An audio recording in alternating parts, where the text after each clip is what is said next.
Hi friends, అందరికీ good evening. నేను మీ సుజాతని. నేను ప్రజెంట్ అయితే హైదరాబాద్లో ఉన్నానండి.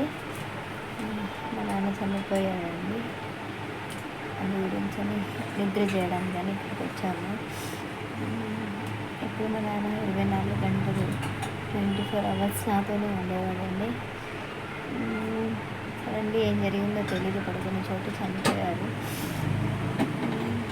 చాలామంది చాలా మాటలు అంటున్నారు, నువ్వు ఒక్కదానిగా ఉంటావు కదా, చూడలేదా, ఏం జరిగింది ఏంటి అనేసి అంటున్నారు. ఎవరికి ఏం సమాధానం చెప్పుకోవాలో, ఎలా చెప్పాలో ఏంటో అర్థం కావట్లేదండి. ఫొటోస్ తీయమంది అంటే 50 years లోపు ఉన్న వాళ్ళకి, రైతులకి డబ్బులు వస్తాయి కదా అని చెప్పేసి ఫొటోస్ తీయమన్నది ఆన్లైన్ అండి. అలా అని చెప్పేసి తీశాను, ఫొటోస్ తీసి నాన్న గుర్తుంటుంది కదా అని చెప్పేసి వీడియోస్లో పెట్టానండి.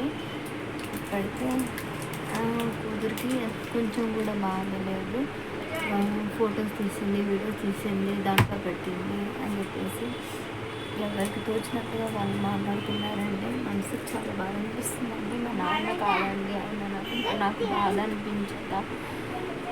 ఎంతైనా మన ఎవరు ఉన్నా లేకుండా మా నాన్న ఎప్పుడు నాకు తోడుగా ఉండేవాడు కదండి. అలాంటి నాన్న చనిపోతే నాకు బాధ లేకుండా ఎలా ఉంటుందండి?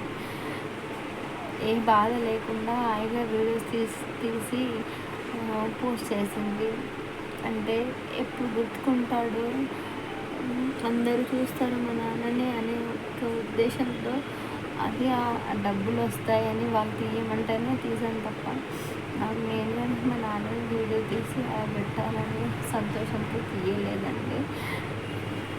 అది చాలామందికి తప్పుగా అనిపించింది. చాలామంది చాలా మాట్లాడుతున్నారు.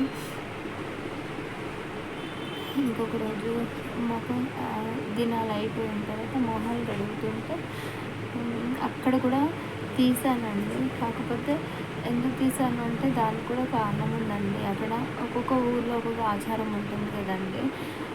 మా ఊర్లో ఇలా ఉంది ఆచారం అని చెప్పేసి ఆ ఉద్దేశంతో తీసాను తప్ప, బాధ లేక కాదు, నాకు ఏడుపు రాక కాదు, మా నాన్న మీద ప్రేమ లేక కాదండి.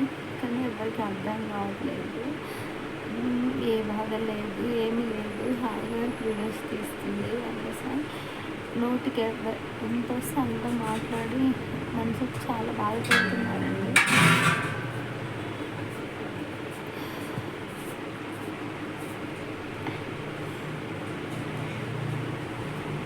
ఇప్పుడు ఇంట్లో ఒంటరిగా అయిపోయానండి నేను.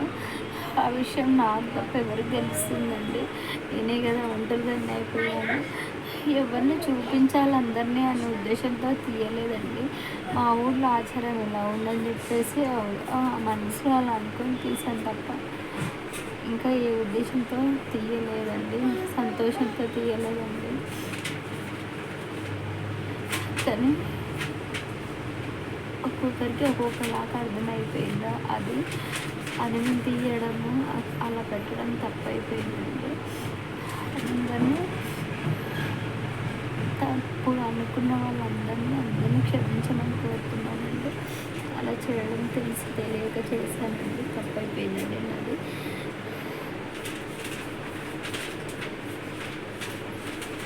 మా నాన్న గుర్తు ఉంటామని చెప్పేసి అలా చేశాను తప్ప నాన్నంటే ఇష్టం లేక కాదండి. నాన్న అందరికన్నా ఇప్పుడు నాకే కదండి ఎక్కువ, నా దగ్గరే ఎక్కువ ఉండేది, నాకన్నా ఎక్కువ టైం ఉండేది, నాకే కదండి బాధ. అందుకని అలా చేశాను తప్ప వేరే ఉద్దేశం ఏం లేదండి. బెదిరించేస్తున్నారండి, అలా ఎందుకు పెట్టినారు? మొక్కలు కడుగుతుంటే కళ్ళతో ఇలా కడుగుతారు. మా ఊర్లో ఆచారం ఇలా ఉంటుందని, ఒక్కొక్క ఊర్లో ఒక ఆచారం ఉంటుంది కదా అనేసి పెట్టాను తప్ప వేరే ఏ ఉద్దేశం లేదండి. తప్పుగా నేను చేసిన తప్పైతే అందరూ నన్ను క్షమించండి. దాంట్లో కనిపించి బాధపడే వాళ్ళు ఎవరెవరు ఉన్నారో అందరినీ క్షమించమని అడుగుతున్నానండి. ఓకేనండి, అందరు బాగున్నారా? నాకైతే ఒక బాధ మీద ఒక బాధ వస్తూనే ఉన్నాయి కదండి. నాన్న నేను బ్రతికేలా బ్రతకాలో అర్థం కావట్లేదు నాకు. ఓకేనండి, ఉంటాను. అందరికీ బాయ్ అండి.